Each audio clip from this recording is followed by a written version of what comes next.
All right, it is Locked On Bucks. We are live. The biggest news of the day, the biggest news since the Bucks made the bombshell of acquiring Damian Lillard. They have fired head coach Adrian Griffin. A lot of chatter to get to, a lot of your thoughts. We will get into why this happened, what is next for the Bucks.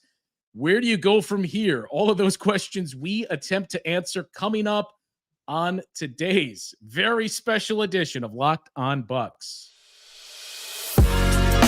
You are Locked On Bucks, your daily Milwaukee Bucks podcast, part of the Locked On Podcast Network, your team every day.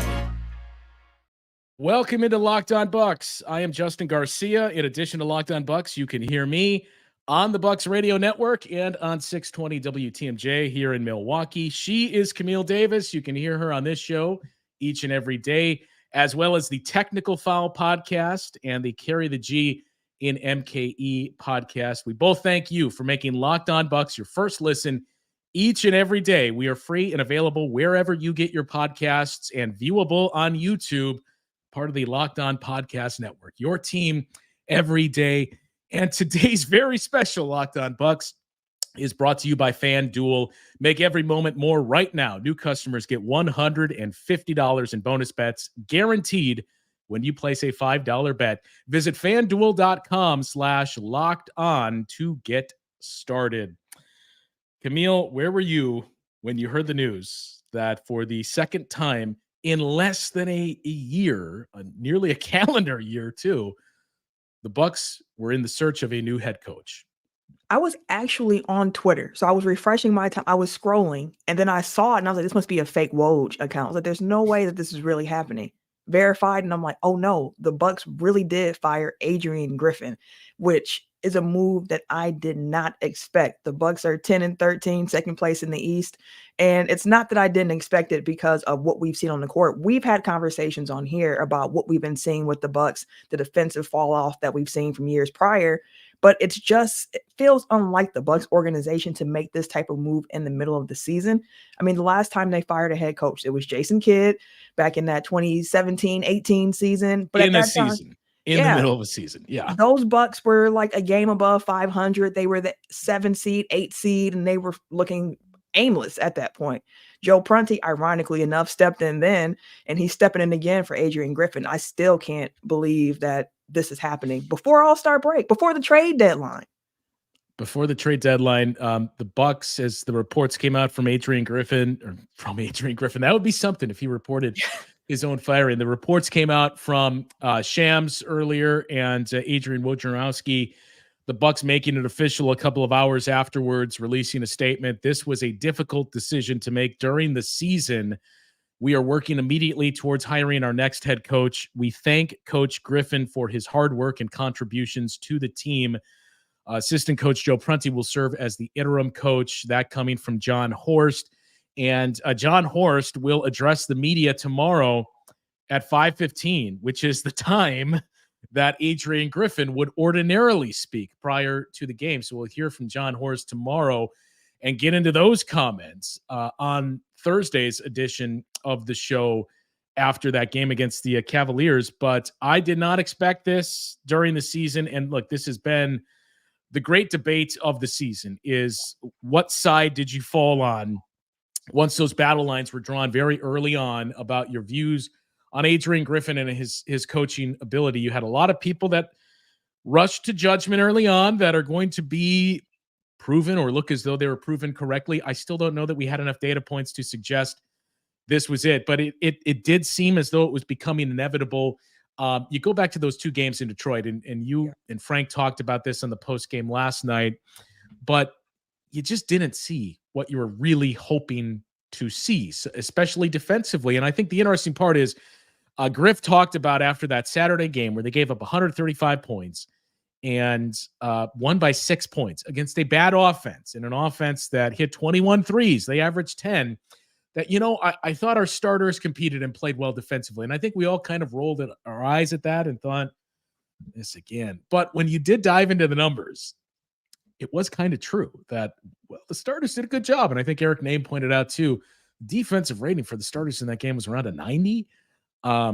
The bench had some issues, but this wasn't just one game, two games. This wasn't the January 1st record and onward. This was, as we've talked about for the last couple of weeks now, you needed to see some linear growth. And I know that's a tough part, that it's not always that's the case.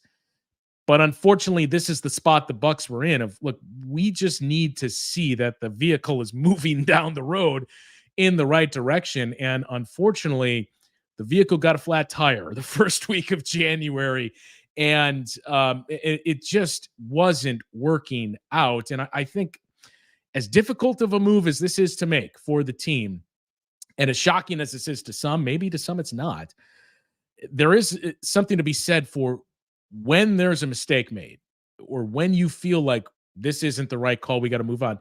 You have to swiftly and quickly move on from those things to right the ship. And I do think that's what John Horst and company recognized here is we got Giannis, we got Damian Lillard, we got an older team, and we don't know how long this window is open. We can't waste a year is what this message to me is what that sends the message of. It does. And that is part of why initially when hiring Adrian Griffin, I was a little like shocked, right? Because that's a lot of pressure for a first-year head coach to walk into. At the time when he signed here as the new head coach, Giannis had not signed an extension. So coming into the season, the thought was it's a first-year head coach who has a franchise player who possibly could sign an extension, he might not. And you're inheriting a team that just fired a championship winning coach because he couldn't get it done in the playoffs. So you come into the job understanding that you have championship aspirations already. It's championship or nothing in Milwaukee at this time period. So when you walk in with those expectations, people expect things to look a certain way, right? You might point to the record like, hey, this team still has 30 wins. Like that's nearly a 70% win percentage right now at this moment. But you can look to like an NFL cop. You don't want to be, and I say this with no disrespect to anybody who's a fan of the Philadelphia Eagles, but you don't want to be in a Philly situation where, yeah, you're 10-1 or it looks good, but there are things under the hood where like the process isn't working right. Like you're getting results, but the process is faulty. And that is not what you want. And with the Bucks, it should be mentioned the fact that part of why Adrian Griffin was hired was that he was the coach that Giannis had the most affinity for. So my initial thoughts around bringing Griffin was like, well, hey, as long as the players, they have bought into what he's preaching, what he's serving, what he's offering up, then he's going to be around. That was what we heard about Griff, that he was a player's coach. He was somebody good with player development. He's a defensive first coach. And you get to Milwaukee and you might say, hey, well, part of this is personnel, which I don't disagree with. Like when I got a Woj bomb today, I thought it was going to be a trade. I thought it was going to be that perimeter defender that the Bucks have sorely needed so far because Damian Lillard and Malik Beasley, like that's not going to be good enough. But seeing that it was Griffin, it makes me say like, okay, well, let's evaluate it. And that makes me think that Horst was looking at it and said the process isn't right, although we're getting results. You have Giannis who's playing at an MVP level. You have Dame, you have Chris, you have Brooke, you have a talented starting five. So yeah, they can win some games on talent alone. But like after the in-season tournament loss to Indy, where you hear Bobby Portis questioning teammates' efforts as well as what Griff is doing, saying we need to be put in a better position. And we've heard it throughout the season when players making suggestions and Griff going with that. But it seems at this point, they have understood or realized that where they want to go, Griff's not going to be the guy to be able to take them there.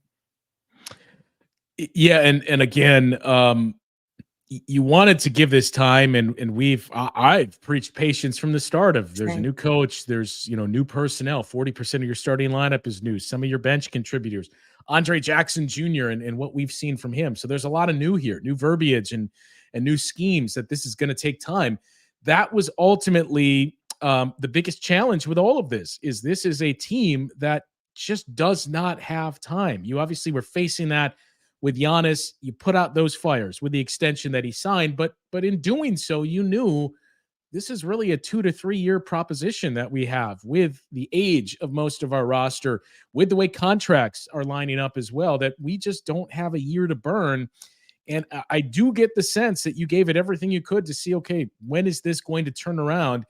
And the fact that you weren't seeing that, at least not as quickly as you had hoped for, is what led to this decision. Again, I was still caught off guard. I think shocked may be a bit of an overstatement because it's certainly been in the chatter as we see in the chats everywhere on social media all throughout this year. But it's still jarring to see that a head coach that you hired, who may or may not have been chosen largely because of his connection with the number one player on your team, doesn't even make it to the trade deadline of his first season as head coach. Yeah, like you said, shock might be the wrong word. It's surprising, like I mentioned, not used to the Bucks making a move like this with the current conditions. It was different when they fired Kidd than what it is now. But I did see Chris Manning send out a tweet saying that there have been steadily rumblings for weeks in NBA circles that several Bucks veterans, including Giannis, had lost faith in Griffin. What appeared to be a smart hire last spring just never worked out. And it's possible for two things to be true at the same time, where players respect him, players like him. But it could also be a case where not just the players that are veterans, but Horst, who's looking at the roster, looking at the team, is saying this isn't working. And to your point about not having much time, there isn't. Yes, it's super good that Giannis signed an extension. I'm thrilled about that. It takes some pressure off of that aspect of it. You don't have to hear all the rumblings about where he might go.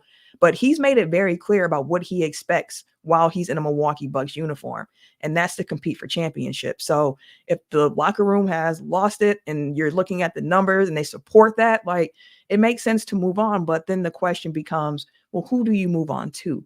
And that was the question when there was the clamor to fire Bud, where it's like, well, now what do we do? And that's the question that the Bucks have to answer now. That is the question. And look, I should preface by saying this. I am not saying this is the case with Adrian Griffin, but you mentioned that, players seem to like him. I've had bosses I liked that didn't hold me accountable and didn't make me do the work that was necessary. That there's no indication that was the case with Adrian Griffin, but it doesn't speak to your coaching ability and an ability to lead men at the NBA level just because a group of people likes you. And we do get the sense that was very much the case. The last thing before we do move on to what is next for this team and what to expect from this point forward, other than Joe Prunty in the interim, is, Camille, you know what yesterday was, right? And I did see some people joking about this yesterday, only to be 24 hours early to the joke that eventually turned to be true. Yesterday was the anniversary of the Bucks firing Jason Kidd. There you have it. There you have it. So yeah, it's some of this stuff you couldn't script this. If you were one of the NBA writers, as we've come to know, that's how sports are in the scripts. But I mentioned Joe Prunty is taking over in the interim. Where do the Bucks go from here? There's a name that is picking up more and more steam. And at this point, with the amount of reporting that is out there on it and the names that are suggesting it, the fact that this has been the name that has popped up the most, I am led to believe this is who will be the next coach of the Milwaukee Bucks. But we'll get into what's next, the timelines for this team, and other comparisons to this move with the Bucks firing Adrian Griffin in the midst of this season and now searching for a new head coach past the midpoint of the season. Camille and I will get into all of that and more as Locked On Bucks continues after this. Well, if you're trying to eat a little healthier in 2024, Hungry Roots is here to the rescue. To rescue you from short-lived resolutions by making meal planning easy and nutritious. You can build healthy habits that won't disappear by February with the help of Hungry Root. Whether you're braving the cold or dealing with crowds, grocery shopping for the first time, New Year is the worst. Why not stay home and let Hungry Root handle it? With Hungry Root, you can kickstart a week of healthy eating and get groceries delivered right to your door.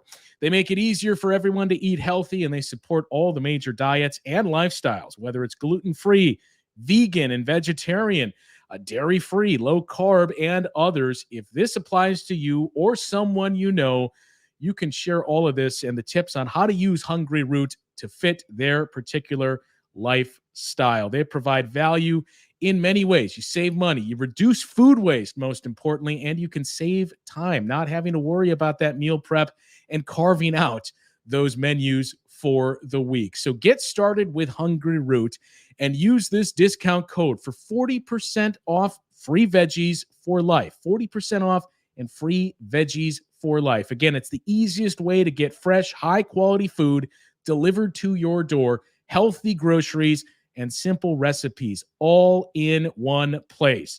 Hungry Root, as we mentioned, right now is offering Locked On Bucks listeners 40% off your first delivery and free veggies for life. Just visit hungryroot.com/lockedon and get 40% off your first delivery and get your free veggies. hungryroot.com/lockedon. And don't forget to use our link so they know Locked On sent you. We should also talk to you about eBay Motors, because passion, drive, and patience, that is exactly what brings home the winning trophy. It's also what keeps your ride or die alive. eBay Motors has everything you need to maintain your vehicle and level it up to peak performance, from superchargers, roof racks, exhaust kits, LED headlights, and more. Whether you're into speed, power, or style, eBay Motors has you covered. With over 122 million parts for your number one ride or die, you'll always find exactly what you're looking for. And with eBay's Guaranteed Fit, your part is guaranteed to fit your ride every time, or your money back. Because with eBay Motors, you're burning rubber and not cash. With all the parts you need at the prices you want, it's easy to turn your car into the MVP and bring home that win. Keep your ride or die alive at ebaymotors.com. Eligible items only. Exclusions apply. eBay Guaranteed Fit only applies to U.S. customers.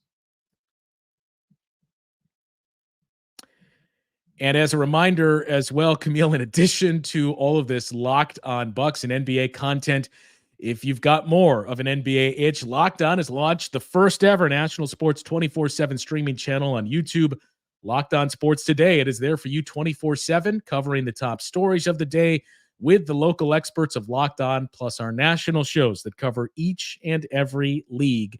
Just go to Locked On Sports Today on YouTube and subscribe to the first ever national sports 24/7 streaming channel. All right. So the name that is coming up the most is Doc Rivers. And we saw this from Chris Haynes, who is obviously very well sourced within the Bucks. Adrian Wojnarowski with that earlier today on Twitter and on NBA Today. On ESPN, Chris Mannix, I believe, had that as well. Everybody is seeming to float to that name of Doc Rivers. And Camille, where there's smoke, there is fire. Is Doc Rivers going to be the next coach of the Milwaukee Bucks? That's what it seems like at the moment, Justin. And one thing that's fun about recording a podcast like this when breaking news occurs live is that there's news that's coming out as you're talking, right? So while we've been recording here, The Athletic just dropped a new article about why the Bucks have fired Adrian Griffin. And in that article, there's a very interesting nugget about the fact that Doc Rivers began to serve as an informal consultant to Griffin at the behest of the Bucks. Mm-hmm. And apparently now the Milwaukee Bucks have started discussions with Rivers to become the new head coach of the franchise. But the interesting thing is that if the team is unable to secure a deal with Rivers, they are expected to start conversations up with Warriors assistant coach Kenny Atkinson, who we know was a candidate as well for this Bucks head coaching position. And listen, there has been much to say about the job that Doc Rivers does as a head coach. He saw the Boston championship, the one season there. He oversaw that Boston team, the big three there. He got the Clippers, he got Philly, and there's one championship to show from those various stops, and that was in his very first one in Boston. But given the fact that Adrian Griffin so far this season hasn't shown improvement, we already mentioned the areas where the Bucks have fallen off, and the Bucks have had questions about what their scheme is. We heard Giannis just completely go on about 7 minutes about the fact of, hey, what is our defense? What are we giving up? Because at least before, you knew what your scheme was designed to do. And there have been questions abound about what the Bucks scheme is. And that's part of why Adrian Griffin, I'm believing, was let go, because there's no identity to this team at the point. And it does seem like Doc Rivers is coming in. So a question that I have for you when considering this, right? Normally, when you bring in a new head coach, it's an offseason. You have time to be able to implement whatever your system is. But when you're bringing in a new head coach during the middle of the season, not just an interim who's moving over, but how quickly and effectively can you really implement your system?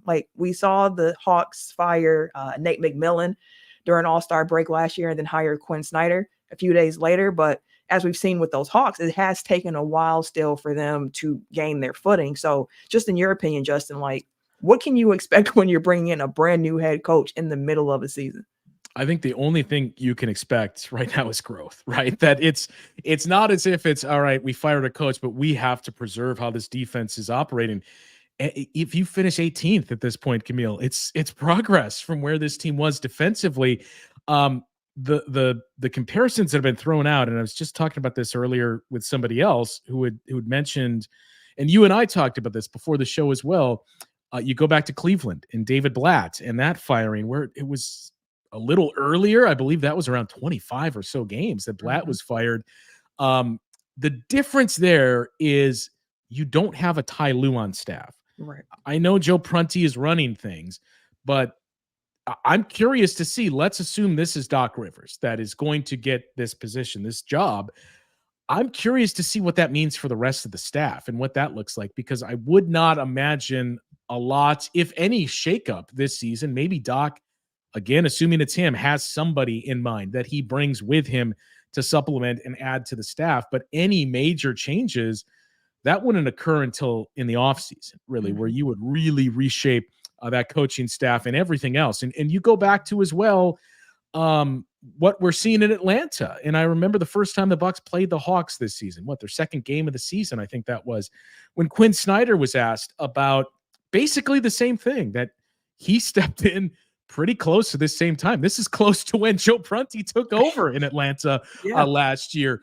So for Joe Prunty, man, this is the anniversary of like 3 different moves for him. He's the interim coach king at this point. This is his time. This is Joe Prunty's time of year. But Kenny Atkinson, we heard Quinn Snyder talk about, when I came in last year, it was basically, let's keep the lights on, and maybe I'll introduce 1 or 2 things, but we're not getting into the weeds on this. Right. It's just like, hey, maybe you should consider doing this, where maybe defensively, I'd rather you be positioned here versus there, that I'm waiting until the off season and until next season when I have a full year with this group to really dive into all of that. So I think if it's Doc Rivers, if it's Kenny Atkinson, whoever it is, that's really what you're looking at here. Is you're just looking at leading this group. And you kind of mentioned it.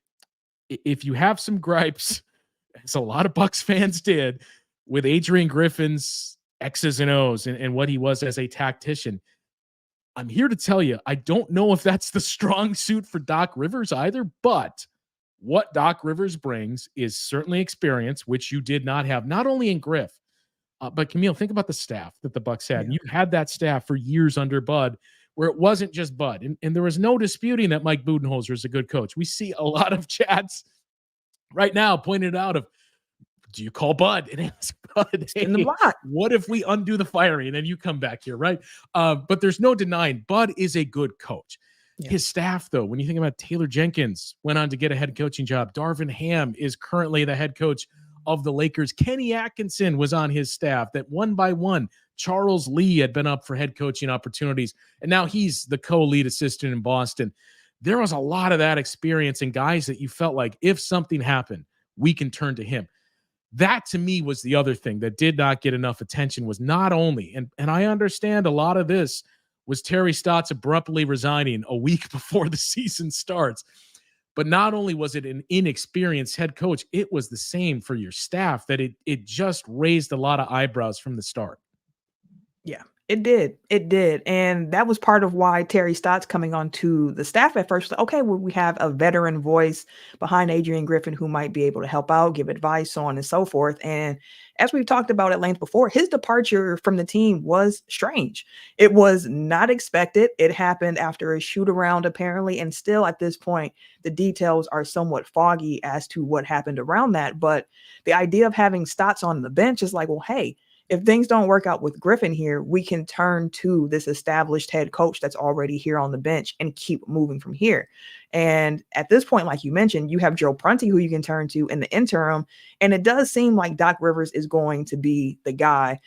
And again, I think of it in the same way, where you have Terry Stotts on behind, and now you have a Doc Rivers advising the team, advising Griff, already kind of getting familiar with some of the players, some of the schemes, some of the ideas. And if he is the hire who comes on next, like you said, it's probably going to be to keep the lights on.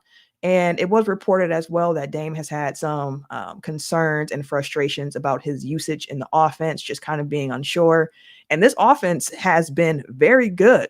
And I have felt a little bit throughout the season that they still had levels to unlock, because as we've talked about when we first got Dame, it's like, oh my gosh, the Dame Giannis pick and roll is going to be fantastic. How do you stop it? And that's something that we've said we felt was underutilized, that fans have said they felt was underutilized, that other media members have pointed out something being underutilized. So maybe some of the switches and changes that you make as a new head coach walking in the middle of the season, literally the middle, we just got past the half point part of the season. I know many people always think All-Star break is like, oh, we're halfway through the season, but no, not necessarily. Like, we're at the true half point mark. So if you're bringing in somebody new, you're going to have to just find ways to tweak and help these athletes on this team feel comfortable in the system, in a role where they feel like they can succeed. Because championship or bust, yeah, that's why you fired Griff. So then that means the new guy coming in also has some of those expectations. Now, you're probably going to have a little bit of leeway since you're inheriting a team in the middle of the season. You might get another off season and be able to try to,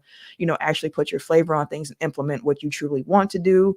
But it's a tall task, and the end goal does not change just because we get a new coach at this point. If anything, it doubles down on the fact that, hey, the Bucks won a championship this season.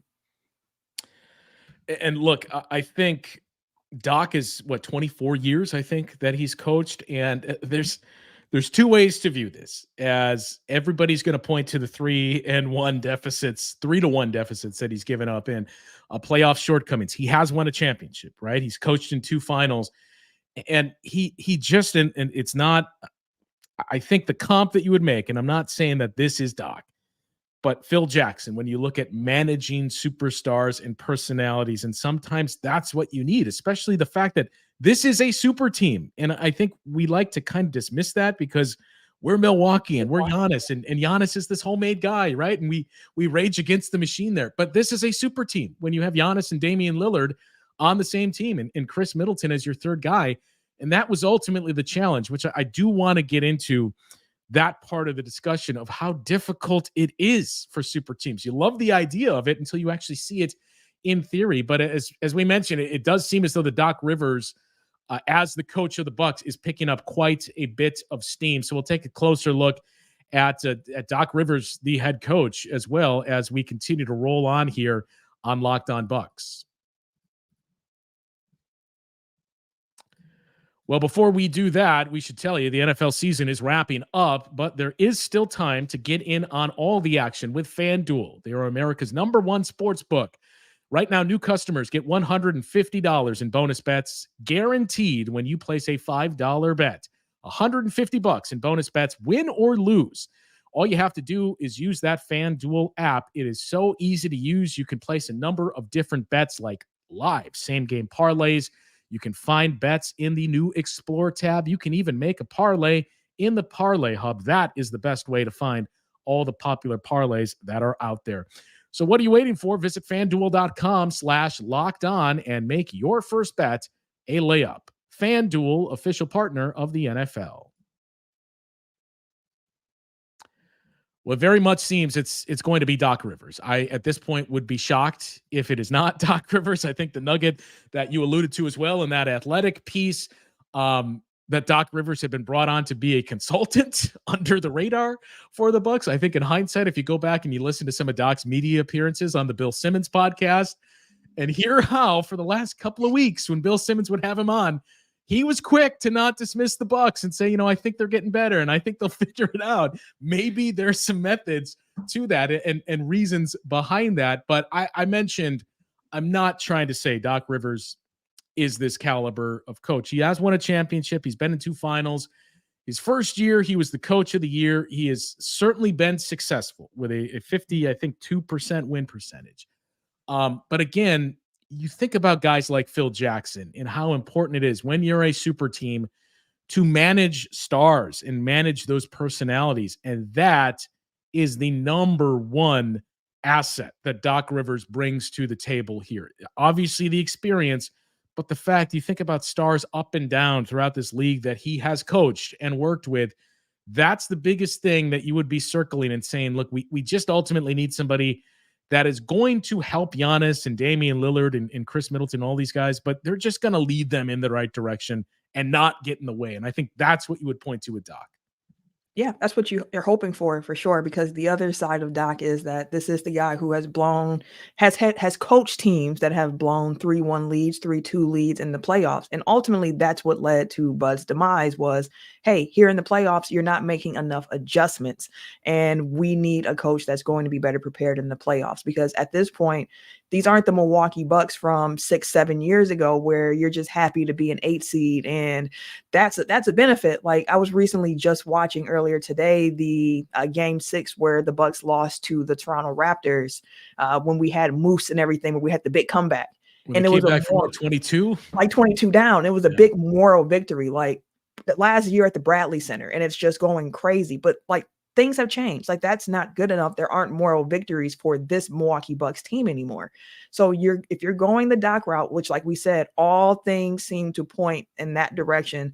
As soon as I saw that he was already working with the team, I was like, that makes some sense here. So the expectation is the same. You're going to have to win championships. And Doc, to his credit, like I think it's an upgrade from Adrian Griffin. Now, one might argue, well, what is that saying, given where that bar was established so far this season with Adrian Griffin? And I don't say that with disrespect, but looking at the numbers of what this team has been, like on the season, the Milwaukee Bucks are 11th in net rating, right? Their offense has been great, as we've mentioned, but 21st defensive rating, last in turnover percentage rate. And that's something that Griffin was really trying to lean on. So you bring in Doc, you have expectations. And once we get to the playoffs, it'll be really interesting to see how that shakes out, because that's an area in Doc's resume where he has come up short a few times outside of the championship season in Boston, which begs the question of then, like, how is that so much different than Mike Budenholzer? And look, again, I don't expect a massive overhaul. Whoever it is that's brought in, whether or not it's Doc Rivers, I think we're all kind of settling into the realization this is likely going to be Doc Rivers with all the reporting that is out there. But I would expect there may be a little bit of tweaking, and maybe some guys decide this isn't the staff for me, and Doc Rivers brings in some of the guys that he's familiar with. I think the one name that is most familiar with Bucks fans is obviously Sam Cassell, who spent time on Doc's staff. He is the co-lead assistant with the Boston Celtics, so that's off the table. But Dave Yeager was another top assistant for Doc those last couple of years with the Philadelphia 76ers. You may remember him as the coach, very short-term coach, but the head coach of the Sacramento Kings. And at one time, he was one of the up-and-coming coaches of the league.